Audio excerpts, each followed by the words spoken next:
Hey guys, what's going on? It's Pilot Manny with the RC Plane Addict. Welcome back, subscribers, and welcome new viewers to my channel, a place where I get to share my passion and addiction for this awesome hobby. So today is crazy exciting. I'm actually very nervous, probably why I'm speaking so fast.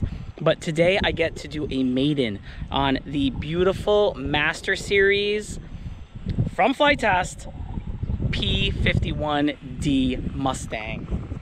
Take a look at that thing. That is one beautiful plane.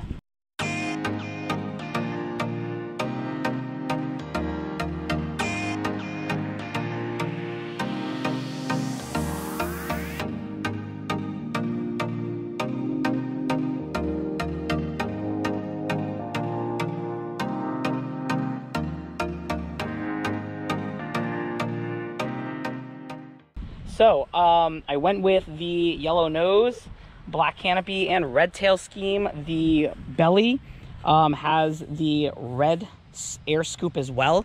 And I'm going to be flying on 4S with the C pack that is sold by Flight Test. I'll put everything in the description so you can check that out.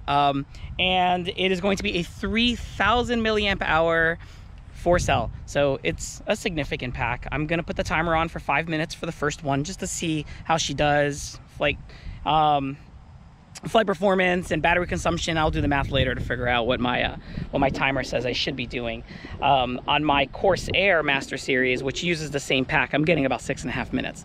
So I'm hoping to do pretty much the same, even though this is a smaller motor, but we'll see. You know, every plane is different. So today we are at my local field. This is, you know, basically where I fly most of the time, I like to say. It's beautiful, it's grass, it's well maintained. It does have fencing around the perimeter, but the perimeter is actually quite big. So yeah, I'm super pumped, and I really hope you like this, and I don't know, say a prayer for me. Hopefully this thing goes well, and if it doesn't, you'll get to see it as well. So I should point something out. There is a little bit of a hiccup that I went through when, you know, kind of finalizing the project. The servos for the elevator and for the rudder are actually sealed inside of the fuselage. So there's really no way of getting to it, and part of my mistake was I didn't check my servos beforehand. So you should always check your gear before you use them on any plane, whether you're using a servo tester or plug them into your receiver, fire it up, make sure everything's working properly, make sure everything's centered right. But I kind of like trusted in the product from Flight Test and just threw them in there without checking it. Again, my fault. And so I had to kind of chop at the belly to get at the servo and kind of address the problem. Well, it took a couple of tries to figure out what was going on, and I just ended up with a bad servo, unfortunately. So I had to kind of tackle this problem. And what I ended up doing was putting the servo in a different location for my rudder. Check this out. So here's my rudder in red, and I put the servo actually just in front of it. So it's got a shorter link, less bend. You can still actually see the tube there where the original assignment was supposed to come out. I just left it in there, no big deal. But what I did end up having to do was, because of the bulkheads, the formers on the inside, I had to actually run the wiring on the outside and then bring it back into the fuselage right there forward of the air scoop. Small details, doesn't really take away from the beauty of the plane unless you're really looking for it. So that's really all I had to do. Everything else was trimmed out. It was an amazing build. The link for the build will be in the description as well. It's in high speed, and this is a scratch build, which means I did not buy the plans from Flight Test. I downloaded the plans for free, printed them, formed the templates, cut out my parts, glued it all together. The only thing I really did was, you know, just use obviously the C-Pack from Flight Test. So I hope you enjoy this, and let's get going. So what I like about this plane versus the Corsair is the setup on the hatch here. The hatch is super simplified, and I love simple. Simple is best. It's basically a kind of like slatch out, or it's got like this little lip here, and it basically slots in, which is super cool. I did have to use a adapter here that I made from an XT60 to these Deans, or these T connectors. And I'm flying with an Orange RX receiver from Hobby King. It's a simple 6-channel. There is no gyro. So it's like the basics of the basics. There's a 35 amp battery, ESC in there, and the balance goes right there. So I kind of make some marks on the inside to where the battery goes, and that pretty much leaves it nose heavy. However, it's not as nose heavy as if it was like fully in the front. I'd rather have a nose heavy plane than a tail heavy plane any day of the week. And that's all you really have to do. All right, so kind of turn it around. I'm going to do a pre-flight check, make sure that everything looks good. For the Maiden, I'm going to be flying on high rates, which is 100% on the elevator, 100% high rates on the rudder, and low rates, which I believe I have 60% on my ailerons, 30% expo on everything.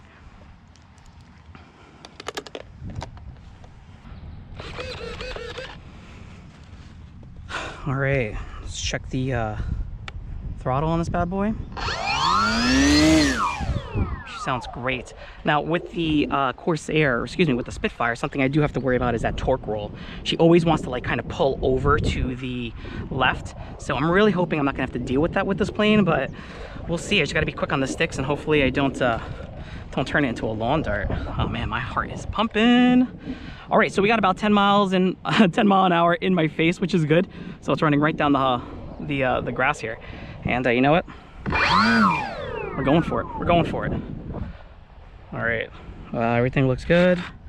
Everything looks centered. Everything is not turning in the right direction. Wow, good thing I caught that. That could have been bad. Okay, so I got to reverse my ailerons. Whew. That would have been a nightmare.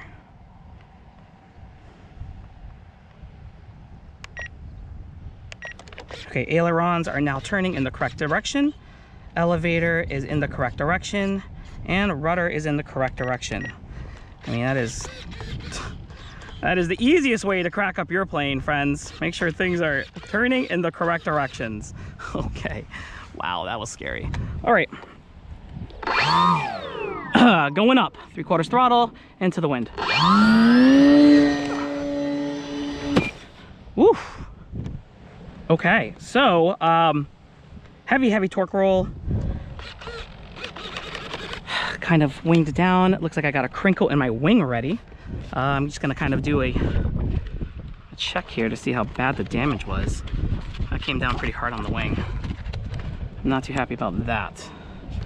Let's see. All right, well that's still pretty stiff. And maybe a little bit of tape on this hatch here.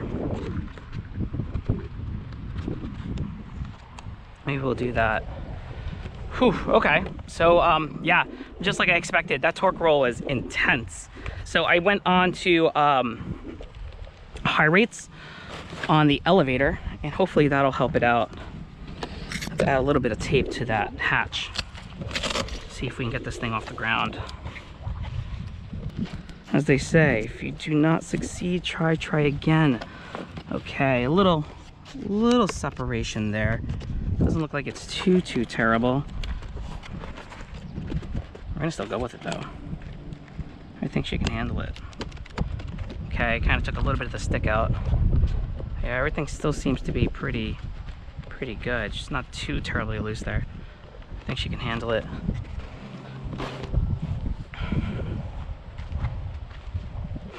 Okay.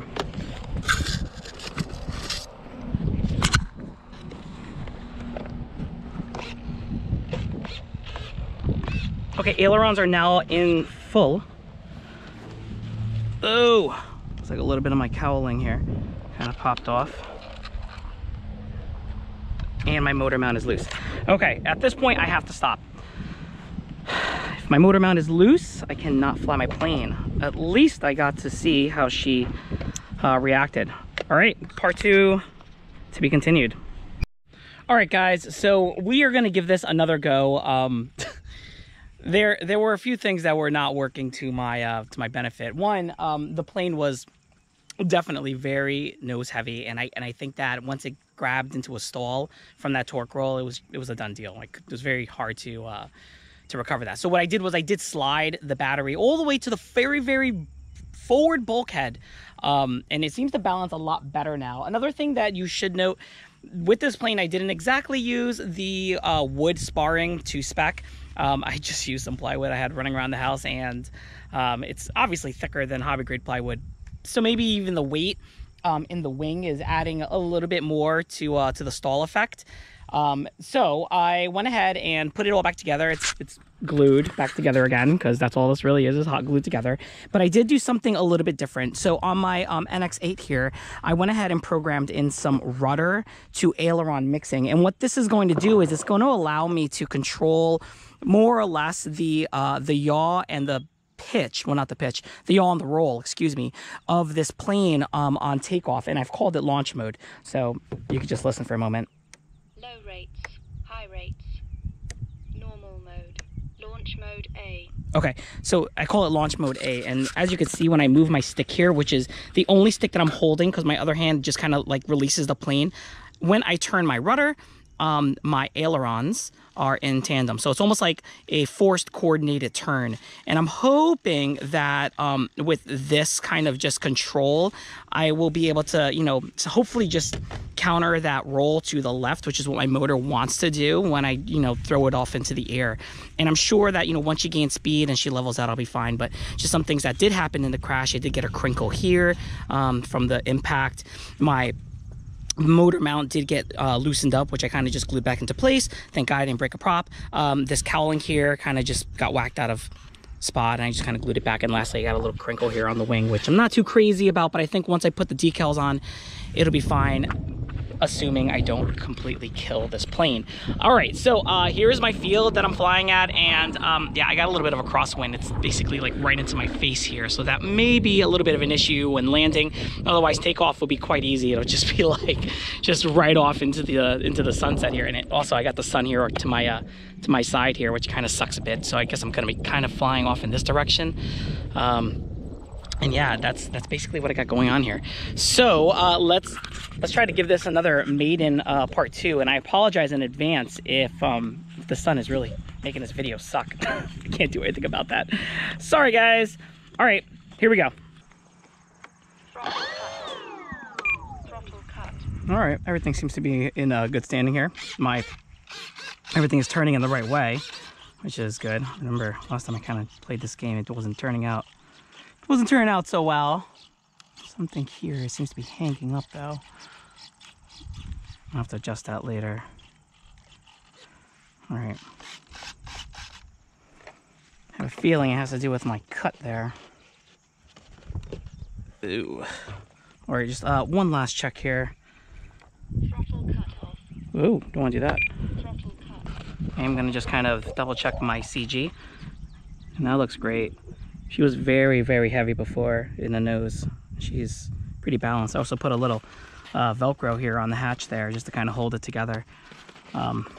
She got a little loose from the last little crash we had. All right, let's get this party started, shall we?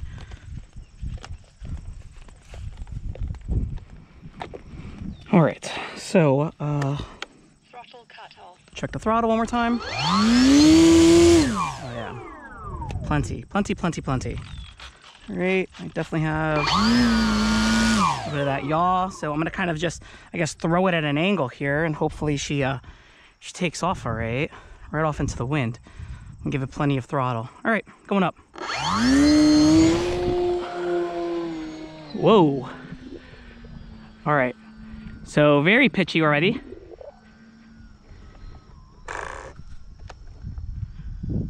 Can't seem to bank it around very well. Ugh. Lost it. Throttle cut. Well, I guess I'm going hunting. Yeah, so that was a rough one. It's now a couple of days after the loss of the plane, and I just wanted to have a quick discussion of what happened, and I guess what possibly could have gone wrong, and how I could, I guess, move forward and learn from it.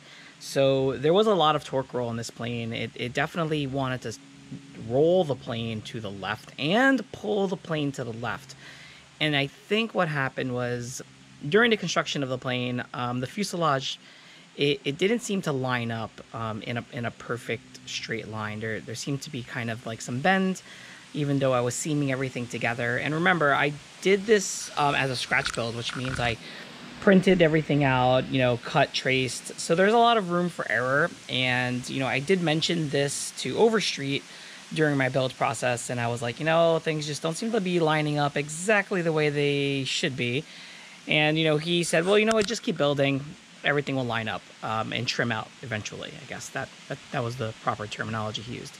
So I kind of just kept going with it. And honestly, everything looked great. It did when I was done. You know, obviously it wasn't a perfect build, but, you know, it's a scratch build. None of my scratch builds are perfect. There's always some kind of imperfection that I know about that I look for. But in the end, it never seems to really destroy or hurt the plane in its performance. I think with this plane, because of the misalignment with the fuselage, it caused a thrust angle issue that was in the wrong direction, amplifying the torque roll. So once I did have speed on it and was able to control the roll and then get it up in the air, she basically wanted to just keep pulling left. In addition, I don't believe my throws were set appropriately. They were all on high, and I mean super high. I went all the way to the max, and I think that's what kind of made it so twitchy, which also added to the uncontrolled, I guess, responses I was getting from the plane in the air.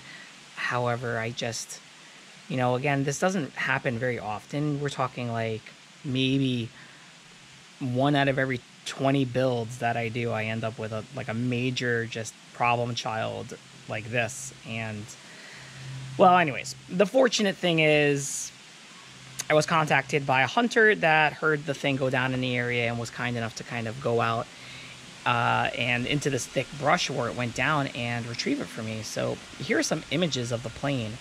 And as you can see, the plane had separated into 3 major sections. Along the seams, the wings were crushed. I guess it happened during impact.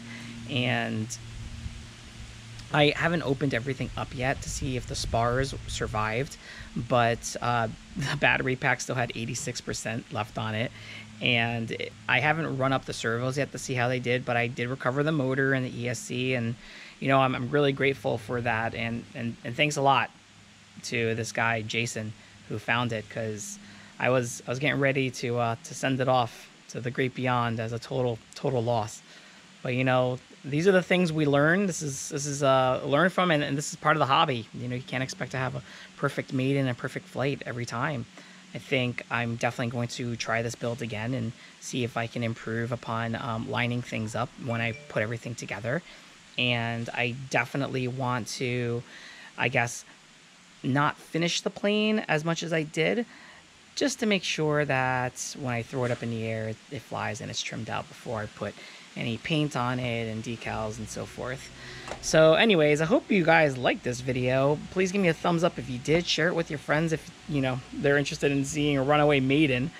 And please give me some comments. Leave me some feedback, any suggestions after reviewing the video, what you think may have gone wrong, or how, you know, I could improve upon my next attempt with this awesome Master Series Mustang. Cheers, guys.